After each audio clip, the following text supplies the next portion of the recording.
மதுரையில் YouTube video பார்த்து உடல் பருமனை குறைக்க வெங்காரம் என்ற வேதிப்பொருளை சாப்பிட்ட கல்லூரி மாணவி உயிரிழந்த சம்பவம் அதிர்ச்சியை ஏற்படுத்தியுள்ளது.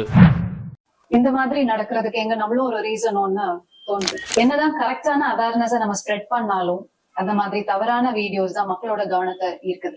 இயற்கை மருத்துவம் தானே, நம்ம ட்ரை பண்ணி பார்க்கலாம், என்ன ஆகிட போகுதுன்னு ப்ராப்பரான மருத்துவ நிபுணரோட ஆலோசனை இல்லாம ஒரு விஷயத்த நம்மளா வீட்டுல எந்த மாதிரி ட்ரை பண்றது எப்பவும் சேஃப் இல்லைங்க.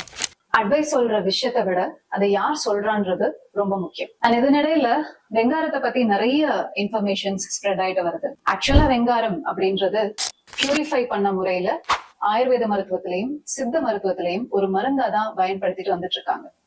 இத ப்ராப்பரான டாக்டர்ஸோட பிரிஸ்கிரிப்ஷனோட அட்வைஸோட எடுத்துக்கிறது மட்டும்தான் சேஃப். அத டங்கன பஸ்மானும் பர்பம்னும் நிறைய விதத்துல இத டாக்டர்ஸ் பிரிஸ்கிரைப் பண்றாங்க தேவைக்கு ஏற்றார் போல. இதுல இருந்து நம்ம என்ன புரிஞ்சுக்கணும் அப்படின்னா, வெங்காரம் அப்படின்ற ஒரு மினரல் செல்ஃப் ட்ரீட்மெண்ட்டாகவோ இல்ல ஹோம் டிப்ஸாவோ யூஸ் பண்ணக்கூடிய ஒரு விஷயம் கிடையாதுதான். இந்த வீடியோ பாக்குற யங்ஸ்டர்ஸ், மிடில் ஏஜ் பீப்புள், உங்களோட வெயிட் லாஸ் ஜேர்னில இருக்கீங்கன்னா என்ன ஃபாலோ பண்ணிக்கோங்க. வெயிட் லாஸ் பொறுத்த வரைக்கும் நீங்க ஃபர்ஸ்ட் நோட்டீஸ் பண்ண வேண்டியது உங்களோட BMI, அதுக்கு தகுந்த மாதிரியான டயட் பிளான், அதோட சேர்த்து எக்ஸசைஸ் பிளான். இத ப்ராப்பரான மருத்துவ ஆலோசகர் கிட்ட கேட்டு தெரிஞ்சுட்டு ஹெல்த்தியான முறையில வெயிட் மேனேஜ்மெண்ட்டை ஃபாலோ பண்றது நல்லது. ஹெல்த் பொறுத்த வரைக்கும் consistency is the key. For personal consultation DMS